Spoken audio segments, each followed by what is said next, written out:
Fala, David. Bom dia, tudo bem? David, eu vou fazer mais ou menos o que a gente pode organizar para você, tá? Existem alguns formatos, eu vou fazer aqui um formato mais simples, mas que pode te ajudar, tá? Como é que funciona? Isso aqui é o GPT, né? Ele de forma simples e ele pode te trazer alguns resultados. Só que quando a gente ensina ele, né? A gente fala exatamente o que a gente precisa, ele consegue trazer um resultado muito mais aprimorado com poucas informações, tá? Então eu simulei aqui o que eu chamo de prompt, tá? Coloquei algumas informações aqui. é, E agora eu vou colocar as imagens e vou dar algumas instruções para ver como que ele vai reagir.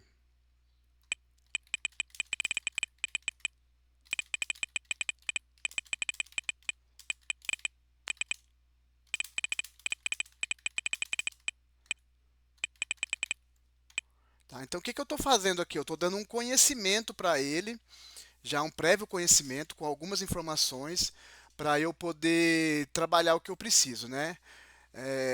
Então, assim, como a gente quer algo de forma específica, a gente precisa ter uma.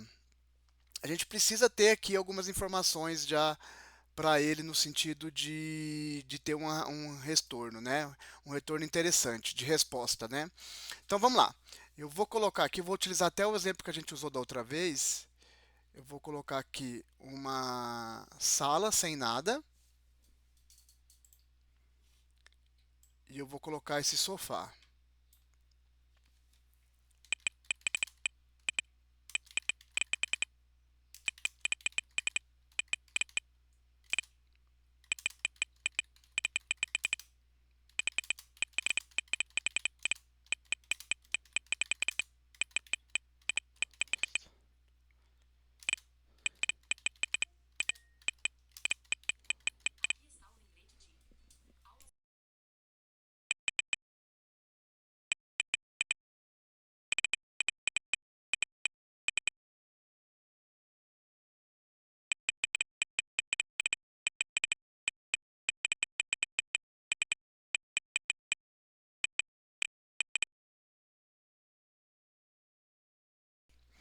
Então aqui eu já tenho uma base de conhecimento, eu estou dando algumas informações, tá? Como eu não tenho muitos dados técnicos e eu não é o meu dia a dia, então eu estou colocando informações aqui que estão vindo na minha cabeça, tá? Mas a gente trabalhando isso, a gente trabalha no detalhe. Então, com essas informações, o retorno ele vai ser muito mais eficiente. Então vamos colocar aqui, né? Eu pedi para ele fazer.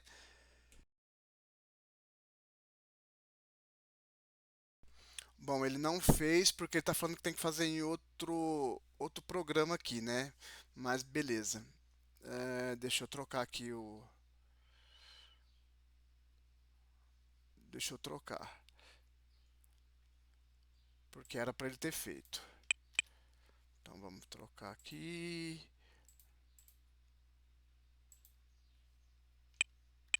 Beleza. São essas duas imagens.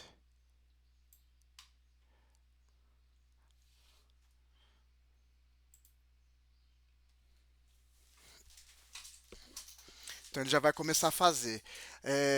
Dependendo, né? Aqui como eu tô. Ah, deu um probleminha aqui de demora, né? Que vai demorar. O que que acontece? Como eu estou no meu plano grátis, então ele tem essa questão aqui, né? Além dele fazer um trabalho um pouco mais demorado, ele também, você entra numa fila, né? Por quê? Porque eles querem que a gente pague, tá? Então o que que eu vou fazer aqui? Eu vou pausar o vídeo e assim que finalizar eu volto a gravar para te mostrar direitinho como é que ficou. Porque pode ser que demore 5, 7, 10 minutos. Já volto. Acho que vai voltar a gravar. Voltou, voltou. Já fez aqui. Eu acho que durou. Acho que uns 3 minutos. Até que não demorou muito, tá? Então aqui, ó, o que que ele fez? Ele pegou as duas imagens, né? Vamos supor que essa imagem aqui, essa primeira, é a imagem do. A tela tá um pouco pequena, né? Vamos supor que essa imagem aqui é a imagem do seu cliente. É o espaço que o seu cliente tem. E essa outra imagem já é a imagem de alguns móveis que você tem no seu banco de dados, que você já fez ou tem capacidade de fazer. Então a gente aqui, ó, a gente integrou. tá? Então é esse o resultado que a gente consegue fazer, tá? Na verdade, essa é uma possibilidade e eu tenho uma outra possibilidade que seria criar um aplicativo com inteligência artificial que a gente colocaria as imagens no banco de dados e pediria para ele fazer esse trabalho aí, mas o resultado é quase igual, tá? Mas assim, isso aqui é só para você entender uma das capacidades, aí a gente pode trabalhar para ter outros tipos de resultado, tá? É só para você entender que dá para fazer o que você precisa, né? E é isso, beleza? Então vamos marcar para a gente poder conversar e aí eu consigo te dar mais detalhes, a gente consegue ter algumas previsões, entender um pouco mais também aí sobre a sua necessidade. Mas assim, a princípio dá para a gente fazer, tá? E foi isso aqui que eu te mandei naquela primeira vez, acho que apagou ainda a conversa, tá? Mas foi exatamente isso aqui. Inclusive eu tenho salvo aqui, ó, uma pasta com seus nomes já com algumas coisas que eu tinha bolado, beleza? Então a gente conversa. Te aguardo, abraço.